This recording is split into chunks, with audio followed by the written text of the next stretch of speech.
누구도 모르는 말씀이 아닌 유명한 말씀입니다.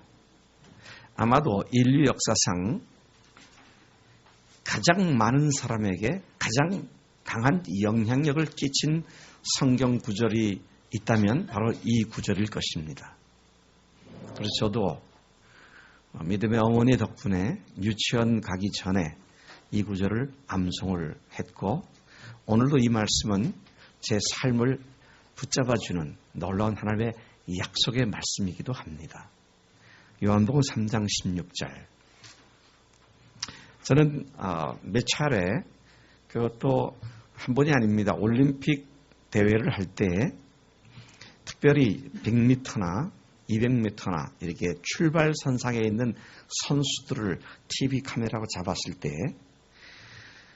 LA 올림픽 때도 그랬고, 우리나라 올림픽 때도 그랬고, 계속 보면 누군가가 그 카메라가 출발선상에서 잡고 있을 때 그 관중석에 누군가가 이만한 카드보드를 들고 딱 이렇게 비치는 것을 보았어요. 근데 거기에 뭐라고 쓰여 있느냐면, 카메라에 얼핏 비춰서 나타나도록 하는 거니까 많은 글을 쓰지 못하고 약자로 JN 3:16 그렇게 써 있는 걸 봅니다. 여러분 그런 장면 보신 일이 있으시죠?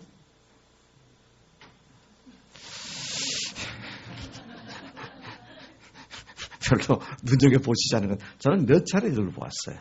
아주 열심히 있는 사람이 JN, 요한복음이죠.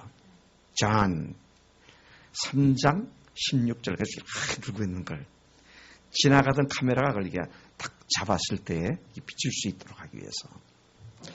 그만큼 어떻게 해서든지 요한복음 3장 16절을 사람들에게 알리고자 하는 열심히 있는 사람들의 그 열심에 한복판에 요한복음 3장 16절이 있는 것을 보게 됩니다. 하나님이 세상을 이처럼 사랑하사 독생자를 주셨으니 이는 그를 믿는 자마다 멸망치 않고 영생을 얻게 하려 하심이라.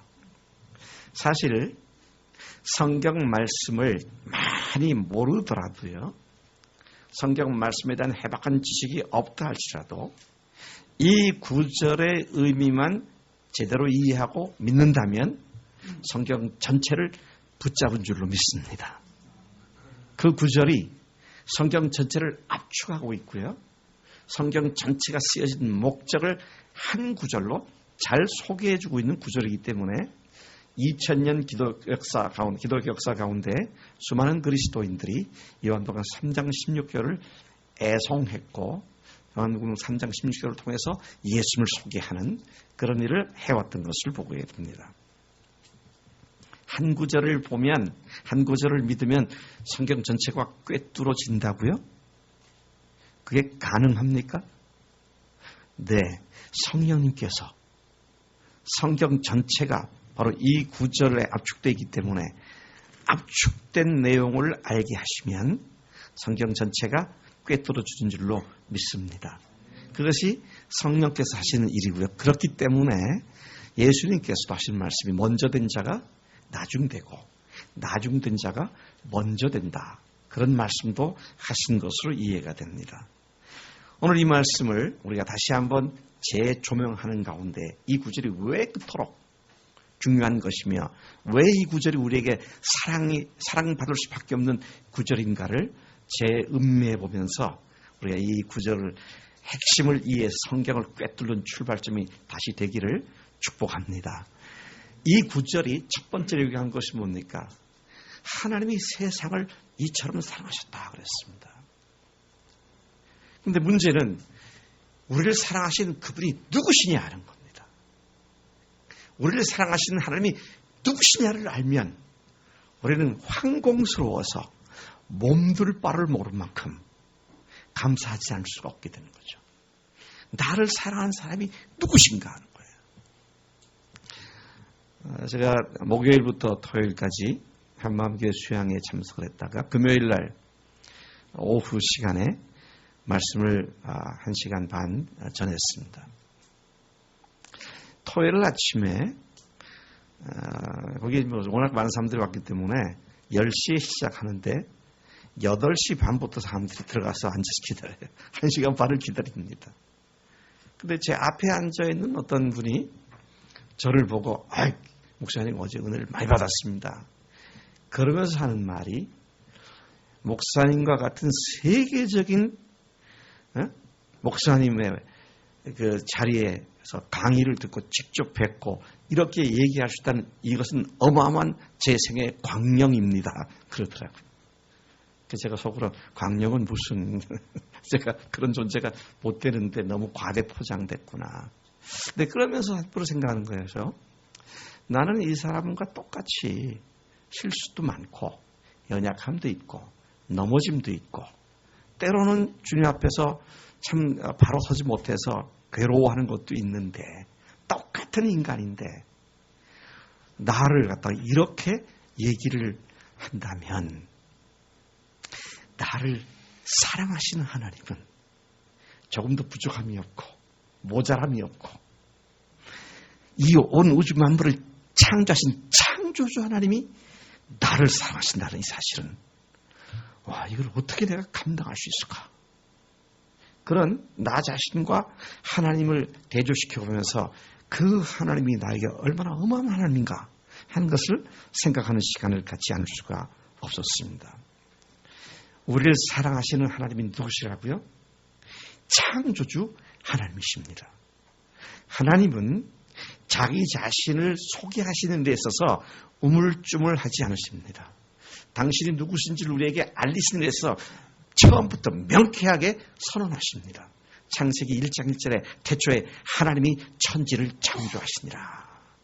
그분이 창조주이시고 온 우주 만물과 그 가운데 있는 인간을 창조하신 하나님이라고 그렇게 선포를 하셨습니다. 누구든지 그분이 하나님이시다, 창조주시다라는 걸 알아둘 수 있도록 태초에 하나님이 천지를 창조하시니라.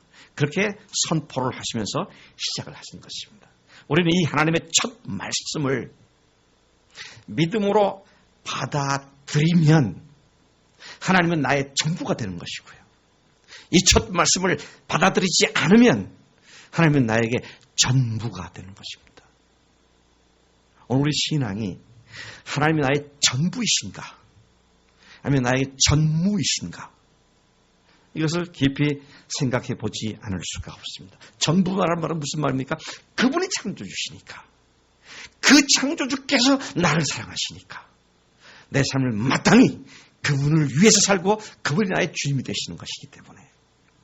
그런데 그분을 믿지 않는다면 내 삶은 하나님께서는 나에게 전무한 분이 될 수밖에 없다고 하는 이 사실을 우리 분명히 주목하고 시작을 해야 한다는 것입니다.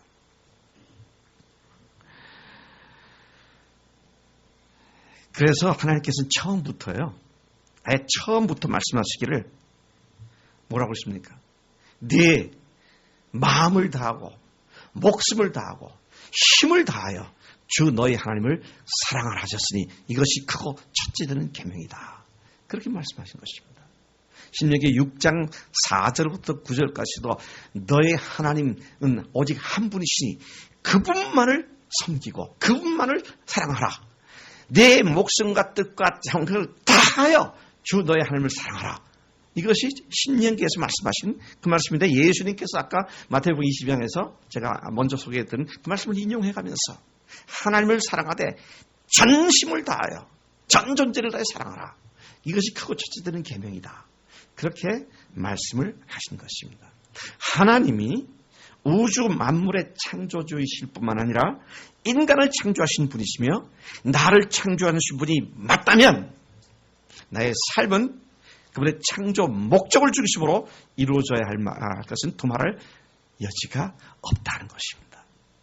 그분이 말씀하시는 것이 사실이라면 우리의 삶에 있어서 하나님은 마땅히 전부가 될 수밖에 없다는 말씀인 것이죠. 그렇지 않다면 그분은 내 삶의 전무가 되기 때문입니다. 바로 이런 이유 때문에요. 하나님께서 십계명을 주셨을 때에도 하나님만을 사랑하라고 하나님만을 섬기라고 그렇게 말씀하셨는데 이 시간은 제가 이 문제에 대해서 길게 설명하지 않고 10계명을 주셨을 때 첫째 계명, 둘째 계명을 주신 첫 부분에서 하나님만 사랑하라고 하는 그 말, 하나님이 전부가 되어야 한다는 말씀을 어떻게 표현하셨는가 하는 것을 다시 한번 우리 성경을 찾아서 같이 읽어보면서 말씀을 확인해 보겠습니다. 그 말씀은 출애굽기 20장 2절부터 6절까지 해서 우리가 찾아볼 수 있습니다. 출애굽기 20장 2절부터 6절까지 우리 한 목소리로 같이 찾아 읽어보시겠습니다. 구약 성경 창세기 다음에 출애굽기죠. 두 번째 책 20장 2절부터 6절까지 같이 소리내서 읽겠습니다. 시작. 나는 너를 애굽 땅 종되었던 집에서 인도하여 낸 너의 하나님 여호와로라. 너는 나 외에는 다른 신들을 내게 있게 할지니라. 너를 위하여 새긴 우상을 만들지 말고 또 위로 하늘에 있는 것이나 아래로 땅에 있는 것이나 땅 아래 물속에 있는 것에 아무 형상이든지 만들지 말며 그것들에게 절하지 말며 그것들을 섬기지 말라. 나 여호와 너의 하나님은 질투하는 하나님인즉 나를 미워하는 자의 죄를 갚되 아버지로부터 아들에게 3, 4대까지 이르게 하거니와 나를 사랑하고 내 계명을 지키는 자에게는 1000대까지 은혜를 베푸느니라. 나 외에 다른 신을 섬기지 말라. 그렇게 말씀하셨습니다. 예수님이 하나님이 나의 전부이시거나 아니면 전무다 이런 말씀을 들을 때 여러분 마음속에는 나는 중간쯤 된다 그렇게 생각할지 모르시겠어요. 중간지대는 없습니다. 전부이거나 아니면 전무입니다. 왜 그렇습니까? 오늘 이 말씀 보니까요. 하나님 외에 다른 것을 하나님의 자리에 올려놓고 있다면 하나님의 자리에 올려놓고 그것을 우상으로 섬기고 있다면 그것이 바로 하나님께 저주받을 길일 수밖에 없다는 얘기입니다. 예수를 믿지만 그러나 아직 내가 세상 것들은 다 버리지 못했습니다. 그럼 전무인 것입니다. 중간지대는 없습니다. 하나님은 우리 인간을 우리 각 사람을 친히 만드신 창조주 하나님이십니다. 창세기 1장 27절에 하나님이 자기 형상 곧 하나님의 형상대로 사람을 창조하시되 남자와 여자를 창조하시고 이 말씀을 믿음으로 받아들인다면 하나님 믿고 살아가는 것이 우리 인생의 전부이고 믿지 않는다면 그분을 거짓말하는 분으로 여기며 살아가는 것이기 때문에 우리 인생에 그분의 존재는 전무한 것이 되고 만다는 것입니다.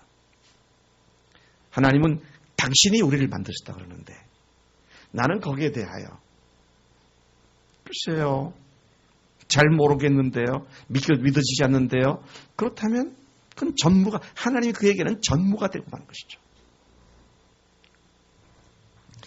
우리 인간 중에 하나님이 만드신 존재가 아니고 우연히 어쩌다가 저절로 생겨난 사람은 아무도 없습니다.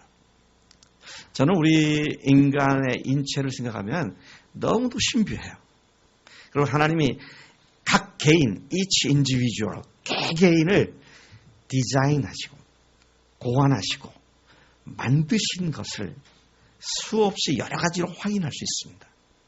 제가 오늘 아침에 디자인한다는 말을 하나님이 고안하시고 디자인한다 그 말을 마음속에 갖고 있었는데 앞에 우리 정미영 자매가 꽂아놓은 이 꽃을 보니까 밑에 받침대가 디자인이더라고요. 디자인이라는 글씨로 만든 꽃받침이더라고요. 나하고 뭐가 좀 통한 게 있는 것 같아요. 하나님이 우리를 디자인하실 때요. 지금 서연이하고 성민이가 옆에 나란히 앉아 있는데 쟤네들이요. 지문이 다 달라요. 그렇죠? 아빠의 DNA를 물려받은 서연이가 아빠의 지문하고도 달라. 우리 저 주연 자매를 보면 얼마나 이쁜지 귀여운지 말이죠. 근데 주연 자매 DNA 홍채나 지문이 우리 안 목사님 거하고 달라요. 지문이 이렇게 하나님께 만드셨다면 안 목사님 것이 이렇게 돼 있으면은요. 지연이 건 이렇게 가다가 반대로 휘거나 그래갖고 하나님께 다 다르게 디자인하신 거예요. 그래서 여러분 뭐 007 영화나 이런 데 보면 문에 들어갈 때 지문 말고 어떻게 합니까? 눈을 갖다 들이대죠. 그럼 눈에 홍채가 다르기 때문에 그걸로 아이덴티파이, 그러니까 신분을 확인하는 거지 않습니까? 우연히 저절로 막 그렇게 됐다고요? 아닙니다. 왜 아닌 줄 아세요? 정확하게 일치하는 사람은 아무도 없습니다. 그 말은 하나님께 다 달리 받으셨다는 얘기죠. 그냥 우연히 된다고요? 아닙니다. 하나님께서 개개인을 독특한 존재로 만드시고 하나님의 형상대로 만드셨기 때문에 우리는 이런 사실을 갖다가 부인할 수 없어요. 근데 잘 이해가 안 되는 사람들은 저절로 됐지 뭐 그냥 우연히 그때 됐을 거야 모르겠는데 그렇게 지나갑니다. 그러나 하나님 뭐라고 하십니까? 내가 만들었다. 그렇게 말씀하십니다. 내가 창조주다. 그렇다면 말이죠. 그분이 정말 나를 만드신 분이라면 우리는 심각한 문제입니다. 왜요? 그분을 모시고 살지 않으면 안 되는 거니까요. 그러니까 전부 아니면 전부란 얘기가 그런 말을 포함하고 있는 얘기가 되는 것이죠. 하나님은 우리를 단체 속에 박혀있는 잘 보이지 아니하는 미미한 그런 존재로 대하지 않으시고요. 개개인을 직접적으로 만드시고 개개인의 삶을 주관하시는 그분은 분이시기 때문에 그런 분으로 내가 믿는다면 그 사실을 인정한다면 나는 그분에 의해서 내 삶이 전적으로 인도되어지고 그분의 인도로 내 삶을 온전히 주관하시도록 그렇게 내어드린 전부가 되는 그런 삶을 살지 않을 수가 없다는 것이죠. 제가 이 시점에서 여러분들에게 한번 질문 던져보겠습니다. 여러분 정말 하나님이 여러분의 전부이십니까? 아니면 전무이십니까? 하나님이 전무다 그러니까 무슨 상무, 전무 그런 전부 아니고요. 전부가 아니면 전무. 제가 이제 흥분을 하면 이렇게 되는데요. 전부가 아니면 전무라는 겁니다. 내가 하나님을 전부로 믿긴 하는데, 그러나 이런 것들은 내가 알아서 해야지. 그럴 수가 없는 것이다, 그것이죠. 한번 물어보겠습니다. 누구한테 물어볼까요? 박홍규 전설한테 물어봐야 돼. 가까이 있으니까 물어보는 거예요. 안수님 자매를 아내로 맞이해서 지금까지 살아왔잖아요. 결혼한 후에 내가 내 아내와 많은 걸 같이 하지만 내 아내가 내 감정이라는 건 절대로 탈취하지 못하도록 내가 철저히 요건 내가 갖고 있어야겠다. 그렇게 사셨습니까? 아니죠. 내가 기쁘고 슬프고 외롭고 즐겁고 이게 그대로 다 같이 공유가 되는 거 아닙니까? 네. 제가 보니까요. 가족이 다 그런 거더라고요. 우리 희진이가 생활을 하는 데서 벌점을 맞아가지고 그것 때문에 힘들다 그러니까 아니 희진이가 사관생도지 엄마가 사관생도인가? 엄마가 스트레스 받고 있더라고. 그러면 벌점 때문에 말이에요. 삶이 공유되고 있는 거예요. 우리 주연자매가 결혼한 후에 남편이 말하기를 여보 내가 당신을 사랑하고 모든 걸 같이 하지만 경제적인 문제에 있어서는 절대 손대지 마. 이건 나 혼자만의 영역이야. 그러면 오케이 그렇게 하세요. 그러겠어요? 죽이지 그걸 살려. 아니 부부가 살면 전부 같이 사는 거죠. 내 삶의 영역이 요만큼만 당신이 들어오고 나머지는 나한테 오지 마라. 그거 아니잖아요. 우리 박성희 자매 물어봅시다. 우리 명준이 아빠가 회사에서 하는 일에 관계를 한다, 안 한다? 네? 관계를 안 한다고요? 이거 거짓말이네. 이용순 기자가 KBS에서 스트레스를 받고 집에 돌아오면 성희 자매가 어떻게 해요? 관계가 되잖아요. 이 남자가 오늘 왜 이래? 무슨 일이 있었어? 그러면 그것 때문에 신경 쓰기 시작하잖아요. 회사에서 잘된 일 있으면 성의자매가 기뻐가지고 어쩔 줄 모르고 그래갖고 아마 우리 집한테 연락할 거야. 사모님 우리 집에 이런 일이 있었어요. 어느 것 하나 부부가 가족이 서로 관계 맺지 않는 게 없습니다. 글쎄 우리 김창구 형제는 어떤지 모르겠어요. 회사를 나갈 때 입는 옷을 서미자매가 관계를 합니까 안 합니까? 네?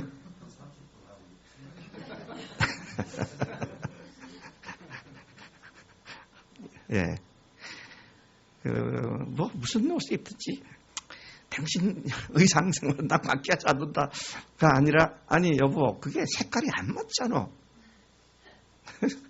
그거보다는 이게 더 좋을 것 같은데 그게 신경 안 쓰이냐고요. 다 쓰이죠.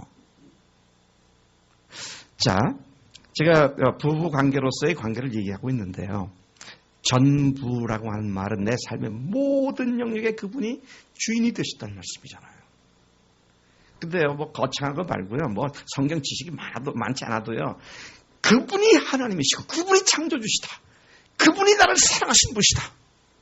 아이고, 이걸 어떻게 감당할 수 있는 얘기예요, 이게.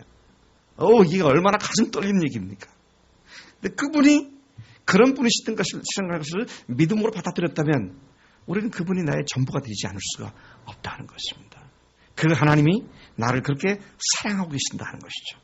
오늘 본 말씀이 그걸 얘기하고 있지 않습니까? 창조주 하나님이 우리를 사랑한다고 선포하고 있는 말씀입니다. 하나님이 세상을 이처럼 사랑하사.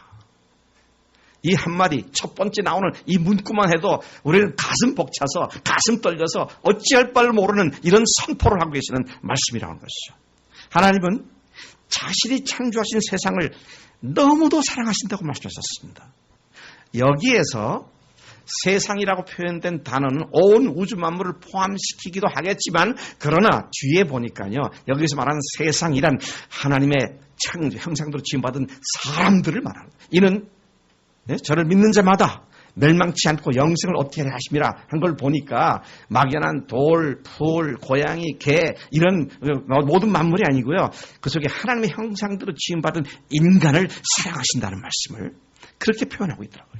하나님이 세상을 너무도 사랑하셔서 그런 말씀이 되는 것이라는 것이죠. 여러분, 하나님이 인간관계 맺음은 우리 인간들과 관계 맺는 일은 언제나 사랑으로 관계를 맺으세요. 하나님께서 우리가 관계를 맺을 때는 언제나 사랑으로 관계를 맺습니다. 그리고 심지어 사람들이 죄를 짓고 회개하지 않을 때 하나님께서 징계를 하십니다. 하나님께서 그들을 멸망시키시기도 하고요. 벌을 주십니다. 왜 벌을 주세요? 왜 죄를 졌을 때 하나님께서 징계하십니까? 고치기 위해서입니다. 그들이 바로 세워지기 위해서 하나님께서 징계를 하시는 거예요. 하나님께서 분풀이 하신 게 아니잖아요. 속상해가지고 감정풀이 하기 위해서 사람들이 징계하신 게 아닙니다. 어떻게든지 그들이 돌이키게 하기 위해서 그런 사랑을 가지고 하나님께서는 징계도 하시고 우리 인간들과 그런 관계로 사랑의 관계로 맺어오신 것을 보게 됩니다. 저는 이 우주 만물을 보면 참 너무 신비해요. 너무 신비해요. 초정밀 기계를 그냥 뻥튀를 크게 만들어 놓으시 그 아주 정교하게 운행해 가시는 이런 우주 공간을 보면 이야 참 놀랍다. 이 말밖에 안 나오죠. 오늘이 며칠인가요? 1월 11일 하면 계절적으로 1년 중에 가장 추운 계절입니다. 저는 오늘 이때 이 즈음이 가장 추울 줄 이미 알고 있었습니다. 예언자기 때문에 그렇습니까? 아니요. 1월 초순, 중순, 2월 초까지 가장 춥다는 걸 알고 있어요. 왜? 어김없이 지구의 자전, 공전 뭐 이런 걸 통해서 그 계절에 그렇게 추운 걸 알 수 있으니까요. 제가 하나 예언할까요? 3월달이 오면 모든 것이 해빙이 되고 싹이 돋아나기 시작할 겁니다. 아무도 감동을 안 받으시네요. 4월이 되면 꽃이 만발을 하고 5월달 되면 녹이 우거지고 그 다음에 10월 말 11월 때 되면 모든 것들을 다 추수하게 되고 그리고 다시 또 추워지기 시작하고 어김이 없죠. 하나님께서 사랑하시기 때문에 온 우주 만물을 정교한 정밀한 기계처럼 우리가 살 수 있는 환경 여건을 마련해 주시고 그 속에서 하나님의 풍성함을 누리며 살아가게 하셨습니다. 저는 과거에 굉장히 추위를 싫어했습니다. 여름은 살만한데 겨울은 너무 춥다. 나중에 알게 된 게, 철이 들고 알게 된 게, 겨울이 있어서 참 감사하구나. 왜요? 겨울이 따뜻해 보세요. 농사 짓는 사람들 큰 걱정하지 않습니까? 겨울이 추워야 해충들이 죽고, 벌레들이 죽고, 알들이 죽고, 그런 것들이 어느 것 하나 하나님의 섬세한 디자인이 없이 그냥 happen to be, 어쩌다가 발생한 그런 것이 아무것도 없더라는 것입니다. 우리가 믿는 하나님은 인간을 장난감처럼 대하시는 분이 아니라 온전한 인격체로 대하시며 우리의 선과 유익을 위하여 역사하시는 사랑하시는 하나님이신 줄로 믿습니다. 그 하나님께서 우리를 사랑하시는데 어떠한 사랑으로 우리를 사랑하셨습니까? 이게 말이 됩니까? 하나님의 목숨을 걸고 우리를 사랑하시다는 겁니다. 어찌 이것이 말이 되는 얘기입니까? 어찌 이것이 가능합니까? 기가 막힌 얘기 아닙니까? 오늘 이 본문 말씀이 계속 이렇게 말합니다. 하나님이 세상을 이처럼 사랑하사 독생자를 주셨으니. 근데 제가 이 말씀을 보니까요, 우리말 번역보다는 영어 번역이 더 의미가 강하게 들어오더라고요. 영어 번역에는 이 구절이 어떻게 번역되어 있습니까? For God so loved the world that He gave His only begotten Son. 여러분들 아마 중학교 때 많이 영어 공부할 때 외웠을 것인데 so that 용법을 쓰고 있어요. 이 문장이요. so that. 그러면 그게 무슨 뜻인가요? 서연이 무슨 뜻이야? so that 하면 뭐야? 극적이야? 너무 뭐뭐함으로 뭐뭐하다. 그런 말 아닙니까? 너무 뭐뭐하기 때문에 뭐뭐하다. 자, 그 의미를 갖다 그대로 되면 for God, 하나님께서 so loved the world, 세상을 너무도 사랑하셔서 that He gave His only begotten Son, 그분의 외아들을 주셨다. 너무도 사랑하셨기 때문에 외아들을 주셨다. 하나님이 우리 인간을 사랑하시되 너무도 강렬히 사랑하십니다. 어느 정도로 강렬히 사랑하시느냐? 어느 정도 강렬히 사랑하시느냐? 그분의 아들의 목숨을 걸 정도로 그렇게 강렬하게 사랑하십니다. 누군가가 다른 사람을 사랑하기 때문에 그를 대신해 죽는다는 말은 아무리 들어도 지루하지 않고 진부하지 않습니다. 누군가를 위해서 죽는다고 하는 이야기는 모든 사람들에게 감동과 감격과 충격을 줍니다. 그런 사람들을요, 뭐라고 말하는 줄 아세요? 의인이라고 말하잖아요. 의로운 사람들. 그렇게 말합니다. 나라를 위해서 목숨을 버려서 의사 안중근 그러잖아요. 의인. 여러분, 사육신들, 그들을 갖다가 의로운 충신들이라고 말합니다. 일본의 신주쿠역에서 취객을 살리고 대신 목숨을 잃은 이수연이라고 하는 그런 한국 청년, 당시의 나이가 27이니까 8밖에 되지 않은 그 청년을 일본 열도가 한 달 이상 충격 속에서 의인 이수연 군, 그러면서 아주 그냥 높게 이렇게 추켜 세우고 그렇게 했던 것을 기억하고 있습니다. 글쎄, 이수연 씨가 어떤 삶인지 잘 모르겠습니다만은 그가 취객을 구하기 전까지 삶을 보면 자기 연면에 빠진 것도 있을 거고 열등감도 있었을 거고 각오하고 결심한 대로 되지 않아서 고민할 수도 있었을 것이고요. 자기 뜻대로 되지 않아서 낙심할 수도 있었을 것이고요. 근데 그런 모든 것들이 일거여 다 지워지고 다른 사람을 위해서 목숨을 버렸다는 그 사실이 의인이라고 그렇게 붙여지잖아요. 누가요? 우리가 똑같은 한 청년이.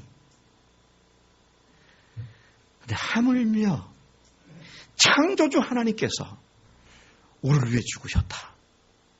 이게 도대체 우리가 감당할 수 있는 얘기입니까? 그분이 우리를 위해 죽으셨다. 그분이 오셔서 십자가에 예수를 죽으셨다. 그렇기 때문에요. 이 하나님의 아들이 오셔서 우리를 위해 죽으셨고 부활하셨다는 이 사실을 믿는 사람들에게는 예수님을 믿고 사는 것이 전부가 되지 않을 수가 없다는 얘기입니다.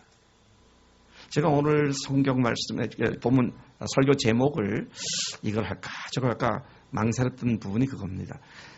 사랑하시는 하나님, 너무 평범한 것 같다. 조금 생각하게 한다면 전부인가 전무인가 그렇게 제목을 잡을까 그런 생각도 해봤어요. 정말 하나님의 아들이 오셔서 나를 위해 죽으시고 또 나를 위해서 부활하셨다는 이 사실을 믿는다면 와, 이게 내 삶의 어떤 한 부분 잠깐 감격하고 끝날 문제가 아니고 주님 앞에 설 때까지 평생 영원토록 그분을 위해 사는 그런 삶이 되지 않을 수 없을 줄로 믿습니다. 여러분, 이 엄청난 소식을 믿고 안 믿고는 하나님의 사랑이 우리의 삶의 전부이거나 전무인지를 결정하게 되는 것입니다. 자, 그런데요. 하나님은 왜 이토록 인간을 사랑하셨을까요? 왜 하나님께서 우리를 이렇게 사랑하셨을까요? 제가 이번 수양회 한만교회 참석했다가 김성로 목사님이 설명하는 걸 듣고 중요한 하나 다시 또 제가 캐치를 딱 했습니다. 참 그 말씀을 너무 잘하는 말씀인데 어떻게 저렇게 연결시켜서 저렇게 이해를 했을까? 참 놀랍다. 그런 생각이 드는 말씀이 있었는데 그게 뭐냐면 하나님이 인간을 창조하실 때 자기 형상대로 남자를 창조하시다 그랬어요. 그런데요.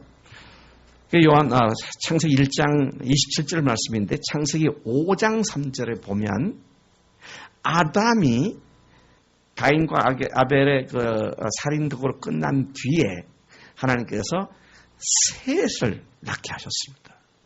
근데 아담이 자기 형상을 따라 셋을 낳았다 그랬습니다. 자기 형상을 닮은 셋을 낳았다 그랬어요. 어디서 본 얘기인데? 어디서 본 얘기죠? 1장에서 본 얘기잖아요. 자기 형상을 닮은 아들을 낳았다 그랬는데 그렇다면 하나님이 자기 형상대로 사람을 창조했단 말이 하나님의 자녀들로 만들었다는 말씀이구나. 여기 딱 연결되니까요. 놀라운 거예요. 왜요? 자기 자녀들을 사랑하는 일에 있어서는 사람들은 부모들은 자기 자신을 희생시키는 일도 기꺼이 하는 그런 부모의 사랑을 갖고 보여주고 있죠. 제가 우리 교회 자매들을 이렇게 보니까요. 지금까지는 이제 고윤정 자매가 제일 먼저 이제 최근에 낳았는데 어제 낳았으니까. 그전에는 임민영 자매가 아마 제일 준이를 낳은 게 제일 어렸을 것 같아요. 근데 제가 임민영 자매가 이렇게 하는 걸 보니까 준이가 얼마나 큰지 제가 들기도 무겁더라고요. 근데 임민영 자매를 보니까 그 무거운 아이를 안고 그걸 다 감당을 하더라고요. 임민영 자매가 보니까 인물이 좋아요. 그래서 우리 교회 밴드에다가 쿠팡 거기 모델을 구한다고 그래갖고 누가 원하는 사람 좀 이렇게 연락해달라 그랬는데 아무도 연락을 안 한 것 같아요. 주연이 한번 해보지 그랬어. 근데 아무도 안 했더라고요. 그래서 제가 그랬어요. 아니 자매 누구 구하지 말고 당신이 직접 해봐. 당신 그 인물 되니까 해보라고 말이죠. 그 찍었다 그러더라고요. 그래서 그렇게 이쁜 자매도 애고 씨름하기를 전혀 마다치 않고 하는. 또 고윤정 자매를 이렇게 보면은요. 도빈이하고 씨름하고 하는데 도빈이가 잘 인사를 잘 안 하더라고요. 그럼 도빈이한테 시켜요. 고윤정 자매가. 도빈아, 목숨에서 인사해. 안녕하세요. 도빈이가 안 하거든요. 그러면 어떻게 하는지 신경 쓰려고 억지로 막 고개를 막 눕히다가도 안 되고 그러면 저한테 못 잡아가지고 막 그러는 걸 보는데 그렇게 애 때문에 애를 쓰더라고요. 또 우리 최신의 자매, 아이고 우리 윤성이를 비롯해서 혜인이 나와가지고 이렇게 하는 거 보면, 아니 최신의 자매가 어떤 사람입니까? 이게 머리가 수제잖아요. 카이스트 박사고 지금 자기 회사에 한국화학연구소에서 거기는 최신의 자매밖에 일꾼이 없는 것 같아. 얼마나 일을 다 도맡아 잘하는지 말이죠. 그런데 그냥 혜인이 데리고 다니면서 그냥 그거 뒤치다거리 하느라고. 저 같았으면 그래서, 야 혜인아, 내가 누군지 알아? 내가 카이스트 박사야 임마. 그럼 내가 너 이거 내가 뒤치다거리가 생겼어? 그럴 수도 있을 것 같은데 그냥 아무 소리 하니까 그거 다 봤잖아요. 우리 부모 마음이죠 그게. 안수림 자매는 또 어떻습니까? 네. 나이 40이 넘어서 막내를 낳고 나가지고 그 나이에 지금 이제 애기 그냥 돌봐주냐고 얼마나 애를 먹습니까? 그런데도 그 얼굴을 보면 기쁘고 즐겁게 그 일을 하더라고요. 그게 부모입니다. 그런데 그게 부모인데요. 그 부모가 아끼는 자식이 마귀의 자식이 돼가지고 말이죠. 그 자식이 하나님의 자녀가 귀신의 사탄의 졸개가 돼가지고 종노릇하고 있는 그 모습을 아버지 하나님이 어떻게 보세요? 그걸 어떻게 보세요? 그래서 그들을 구원하기 위해서 아들 예수님의 목숨까지 담보로 걸고 우리를 죽게 하시고 그분을 통해서 우리를 구원하시는 이 놀라운 하나님의 사랑이 우리를 사랑하시는 그런 하나님의 사랑인 줄로 믿습니다. 여러분, 독생자를 주셨으니 아주 간단하게 한 문구로 되어 있어요. 하나님이 세상을 이처럼 사랑하사 독생자를 주셨으니, 독생자를 주셨으니. 글자를 8개죠. 근데 단어는 2개입니다. 독생자, 주시다. 그 2개예요. 이 2마디가 포함하고 있는 내용이 성경 전체를 갖고 있잖아요. 자, 그분이 독생자를 주셨단 말이 무슨 말입니까? 구약에서 반복적으로 하나님께서 계속 아들을 보내셔서 우리를 위해 대신 죽게 하시고 그를 죽은 자 가운데 다시 살리심으로 말미암아 그분이 하나님이심을 증명해 주시겠다고 약속하신 그대로 예수님을 세상에 인간의 아기로, 인간의 모습으로 아기로 태어나게 하셨지 않았습니까? 자, 이 사실을 이사야가 9장 6절에서 우리가 잘 아는 말씀이죠. 이는 한 아기가 우리에게서 낳고 한 아들을 우리에게 주신 바 되었는데 그 어깨에는 정사를 메었고 그 이름은 기묘자라 모사라 전능하신 하나님이라 영존하시는 아버지라 평강한 왕이라 할 것임이라. 아니 세상에 뭐 이런 말씀이 다 있습니까? 아기가 전능하신 하나님이래요. 네? 한 아기가 태어났는데 그가 영존하시는 아버지랍니다. 한 아기가 태어났는데 그가 평강의 왕이랍니다. 한 아기가 태어났는데 그가 기묘자다. 원더풀이잖아요. 기묘자. 기기묘묘한 놀라운 분이라는 것이죠.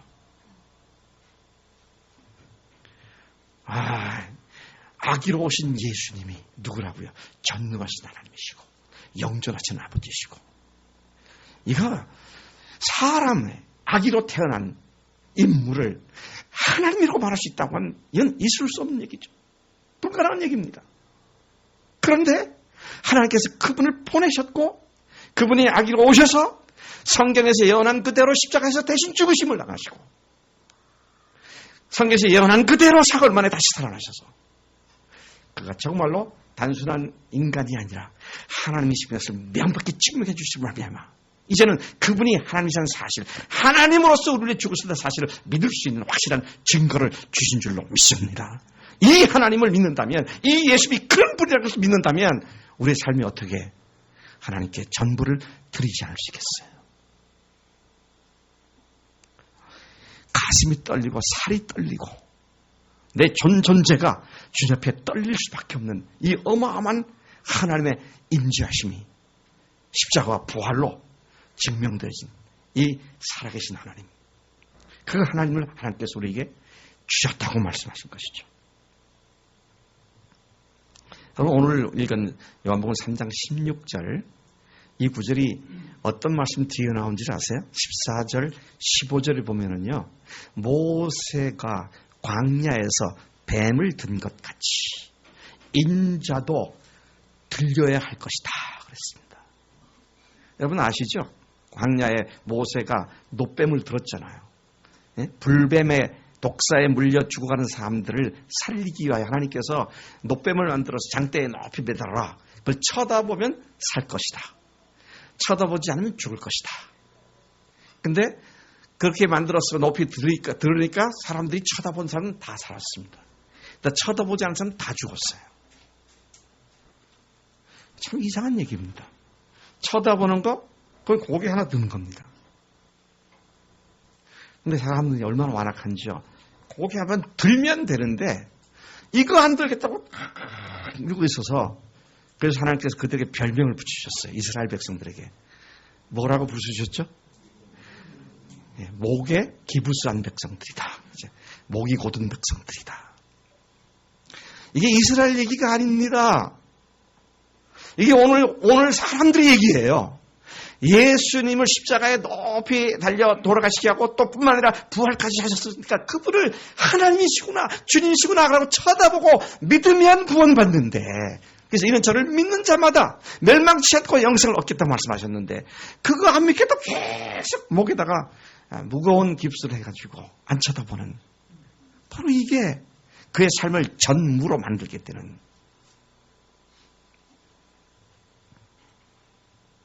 이사야 선지자는 그분의 죽으심에 대하여 그분이 오시기 800년 전에 이렇게 예언을 했죠. 마치 십자가를 지시기 전과 지셨을 때 그가 당했던 고난과 치욕을 현장에서 보듯이 그가 그렇게 기억을 했습니다. 이사야 53장 6절에 5절 6절 보니 그가 찔림은 우리의 허물을 인하며 그가 상함은 우리의 죄악을 인함이라. 그가 징계를 받음으로 우리가 평화를 누리고 그가 채찍에 맞음으로 우리가 나음을 입었도다. 우리는 다 양 같아서 그릇해가여 각기 제 길로 갔거늘 여호와께서는 우리 무리의 죄악을 그에게 담당시키셨도다. 담당시키셨다 그랬습니다. 여러분, 제가 성경 공부할 때 자주 쓰는 비유인데요. 이거 상당히 좋은 볼펜입니다. 우리 안 목사님은 이게 무슨 볼펜인지 잘 아시죠? 로봇이 아시죠? 제가 알기로는 가장 비싼 볼펜 중에 하나입니다. 몽블랑이에요, 몽블랑. 보통 미화 한 400불 가까이 되는 겁니다. 40만 원짜리예요. 자, 이게 영생입니다. 근데 이 성경책 예수님이라고 생각합시다. 근데 이 예수님 안에 이 생명이 있어요. 근데 예수님을 영접하면, 마음속에 주님으로 모시면 나는 이 생명이 그대로 내 속에 들어와 있는 거죠. 이게 너무 쉬워서 사람들이 안 믿는 것 같아요. 근데 우리는 쉽지요. 근데요, 하나님은 아들을 주기 싫은 찢어지는 아픔 갖고 이 길을 만들어 놓으시잖아요. 내 편을 쉽다고 하나님의 그 어마어마한 대가 지불을 소홀히 여길 수가 없는 거잖아요.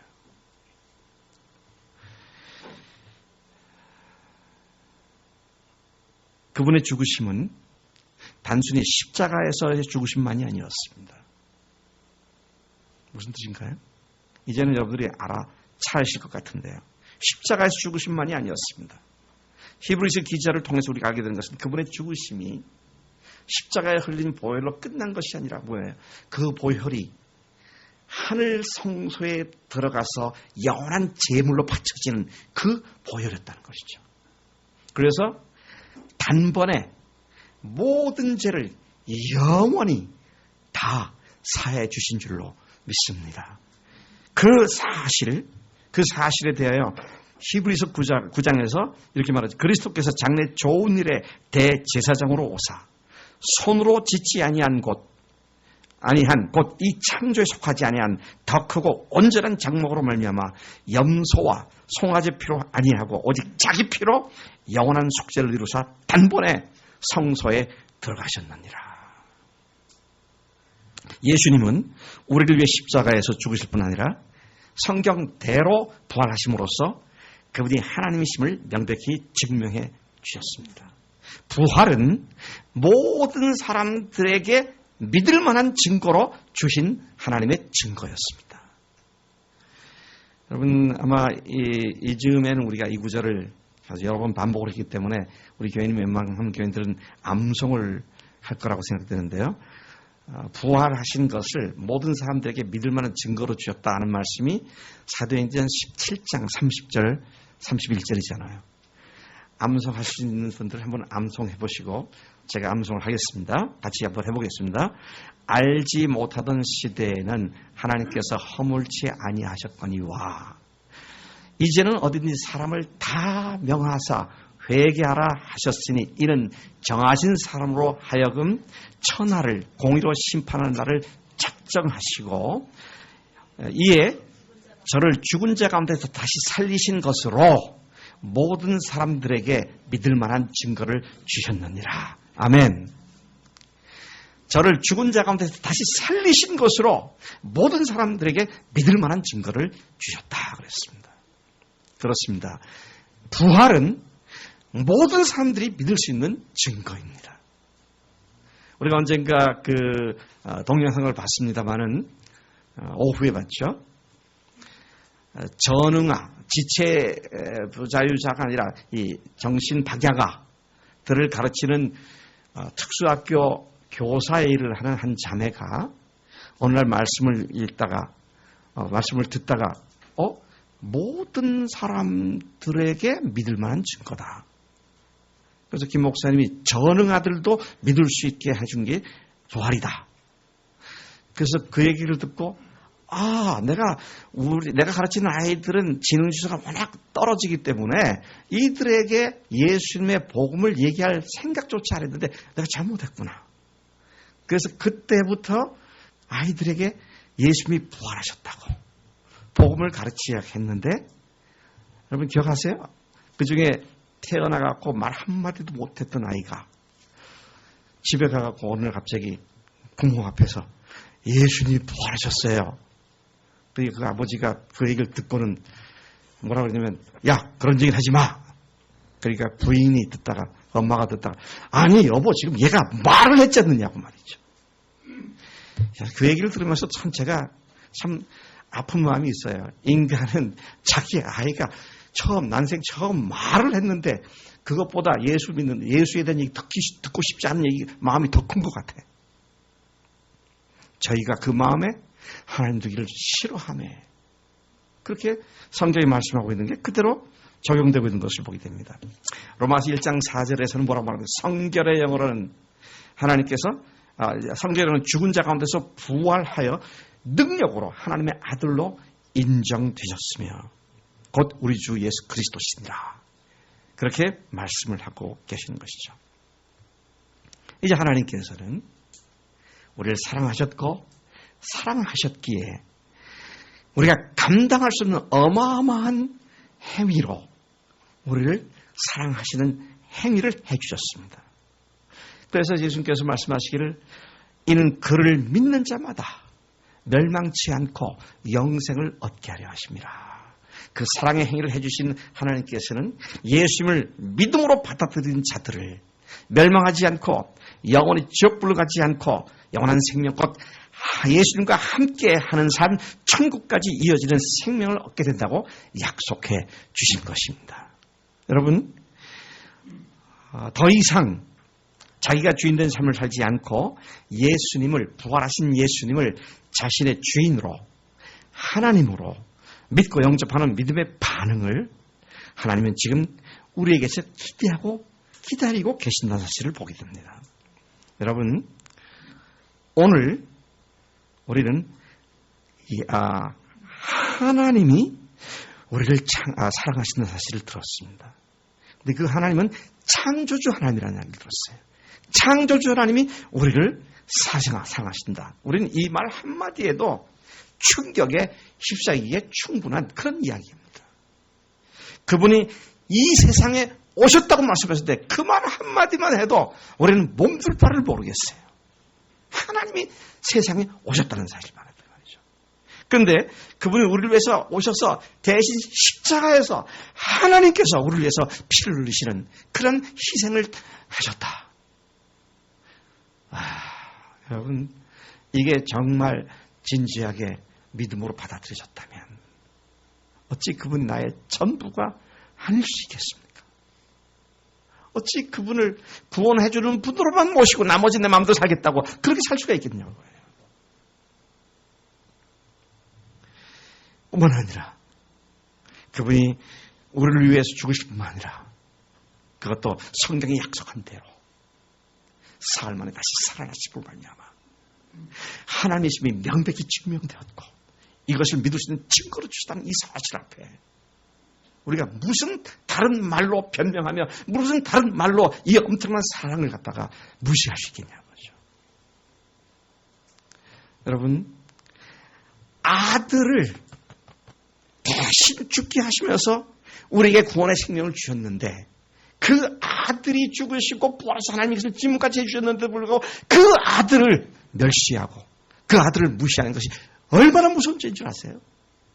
그게 바로 예수께서 말씀하신 대로 성령이 오시면 죄에 대하여 책망하시는데 그 죄가 말하고 나야, 나를 믿지 않는 것이다. 그렇게 말씀하신 거 아닙니까?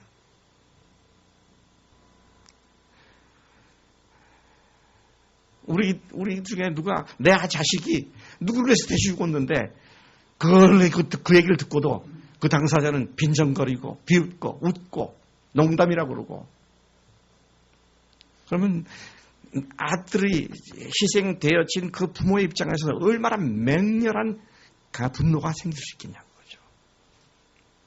여러분, 하나님은 우리에게 지금 좋은 말로 농담하고 계신 것이 아닙니다. 아들을 희생시켜가면서 우리를 사랑하시는 그 사랑을 말씀하고 계셨고요. 그리고 그것이 아무도 또 못 알아들을까봐 확실하지 못할까봐 예언한 그대로 죽은 자 가운데서 유일하게 부활시키셔서 이론의 여지 없이 그분이 하나님의 증명까지 해주셨는데 이 예수님을 믿는다고 하면서 그분이 나의 전부가 되지 않았다는 얘기는 우리가 도대체 어떤 예수를 믿기에 그렇게 전부가 되지 않을 수 있는가? 이건 정말 어불성설이라는 것이죠. 하나님께서는 이 엄청난 사랑에 보일 수 있는 유일한 반응으로 그분이 하나님이심을 그냥 그대로 믿고 내 인생의 주인을 바꾸는 예수님이 나의 주님이시라고 고백하는 이 고백을 너무도 기뻐하시고 너무도 크게 축복하실 믿음인 줄로 믿습니다. 우리가 주님께 하나님께 인정받을 수 있는 위대한 일을 해서가 아니라 하나님의 사랑을 그대로 받는 것이 하나님을 기쁘시게 하는 일인 줄로 믿습니다. 제가 우리 집 사람 얘기를 지금 또 안 할 수가 없는데요. 참 우리 집 사람 보면은요, 참 좋은 사람이에요. 근데 누군가가 호의를 베풀면 미안해가지고 잘 못 받아요, 우리 집 사람이. 응? 근데 호의를 베푸는 사람 입장에서는 야, 사모님이 이걸 잘 못 받을 만큼 참 좋은 분이구나. 그렇게 생각할까요? 사모님 내 사랑을 거부하는 건가? 이런 생각을 하게 되겠죠. 그래서 여보 앞으로 잘 받아. 받고 더 큰 거 주면 되잖아. 여러분, 하나님의 사랑을 받는다는 것이 그분을 가장 기쁘시게 하는 줄로 믿습니다.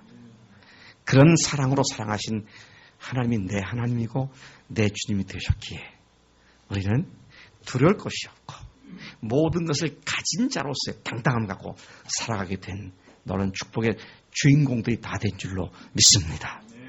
그분은 전부이십니다. 그분은 하나님으로서 죽으시고 부활하신 우리 인생의 전부이십니다. 같이 기도하시겠습니다.